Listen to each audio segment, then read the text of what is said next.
नमस्कार, आप देख रहे हैं न्यूज़ फॉर नेशन और मैं हूं आपके साथ शिप्रा झा। आज पूरे देश में धूमधाम के साथ गणेश चतुर्थी मनाया जा रहा है और इन सब के अलावा पूरे विश्व में भी कई देशों में गणेश जी की पूजा अर्चना की जाती है। इसकी तैयारी पहले से ही चल रही थी और आज सभी उपासक भगवान श्री गणेश की पूजा अर्चना करेंगे।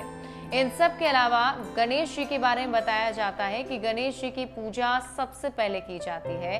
कोई भी शुभ कार्य करने से पहले आपको गणेश जी की पूजा करनी होती है और सर्वमान्य भगवान गणेश जी माने जाते हैं। इनको लेकर कई सारे गणेश जी को लेकर सबसे बड़ा तथ्य जो है और चौंकाने वाला जो है वो ये है कि दुनिया का सबसे बड़ा मुस्लिम आबादी वाला देश इंडोनेशिया में गणेश जी की तस्वीर वहां की करेंसी पर अंकित हो चुकी है।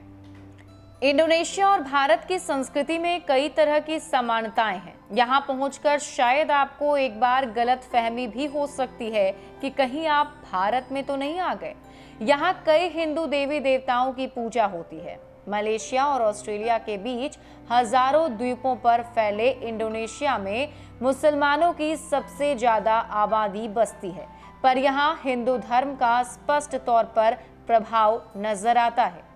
यहाँ भगवान गणेश को कला और बुद्धि का भगवान माना जाता है। इसी वजह से यहाँ की करेंसी पर पहले भगवान गणेश की छवि अंकित होती थी।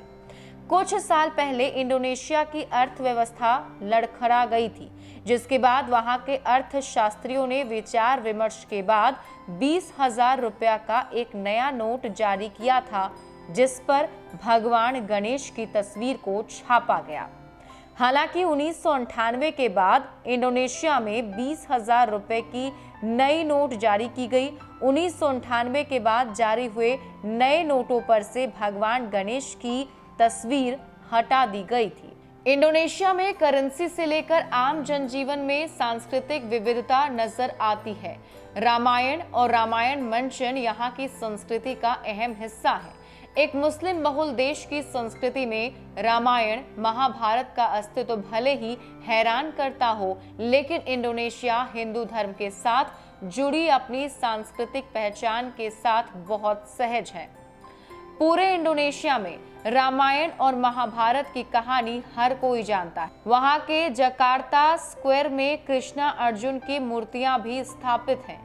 यहाँ के मुसलमान रमजान में रोजा रखते हैं और इफ्तार के बाद यहाँ के हिंदू मंदिर में रामायण मंचन में भाग लेने के लिए जाते हैं।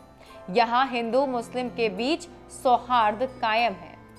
जावा इंडोनेशिया का एक प्रमुख द्वीप है, जहाँ लगभग 60% आबादी हिंदू है। 13वीं से 15वीं शताब्दी के बीच यहाँ माजापाहित नाम का हिंदू साम्राज्य खूब फला फूला, जिससे यहाँ की संस्कृति, भाषा और भूमि पर हिंदू संस्कृति की अमिट छाप पड़ गई। यहाँ आपको जगह जगह पर भगवान विष्णु और शिव के मंदिर मिल जाएंगे। पूरे शहर में संस्कृत में लिखे हुए शब्द रामायण और महाभारत का जिक्र खूब मिलता है। हालांकि वर्तमान में इंडोनेशिया में हिंदुओं की आबादी 2% से भी कम हो चुकी है। केवल धर्म ही नहीं, बल्कि इंडोनेशिया की भाषा भी हमारी भाषा से बहुत मिलती जुलती है। उनकी भाषा को बहासा इंडोनेशिया कहते हैं। उदाहरण के तौर पर उनके शब्दकोश में भी स्त्री और मंत्री जैसे शब्द मिलते हैं। यह पूरी तरह स्पष्ट नहीं है कि इंडोनेशिया में हिंदू धर्म कैसे पहुंचा, लेकिन 5वीं शताब्दी तक यहाँ पर हिंदू धर्म स्थापित हो चुका था। जैसे जैसे हिंदू साम्राज्य का प्रभाव बढ़ने लगा, 12वीं से 13वीं शताब्दी तक हिंदू और बौद्ध शासकों ने कई द्वीपों पर अपना अधिकार कर लिया। इंडोनेशिया आधारिक तौर पर 6 धर्मों को मानता है, जिसमें हिंदू धर्म को 1962 में जगह मिली। जावा, बाली और लोम्बोक में हिंदू धर्म के काफी अनुयायी हैं। हिंदू धर्म का प्रतिनिधित्व करने वाली संस्था परिषद हिंदू धर्म इंडोनेशिया 1964 से ही अस्तित्व में आई है। इंडोनेशिया में हिंदू धर्म के प्रभाव के साथ साथ बौद्ध का भी प्रभाव रहा है। इस बात को इस उदाहरण से समझा जा सकता है कि बोरोबुदुर में संसार का सबसे बड़ा बौद्ध स्तूप है।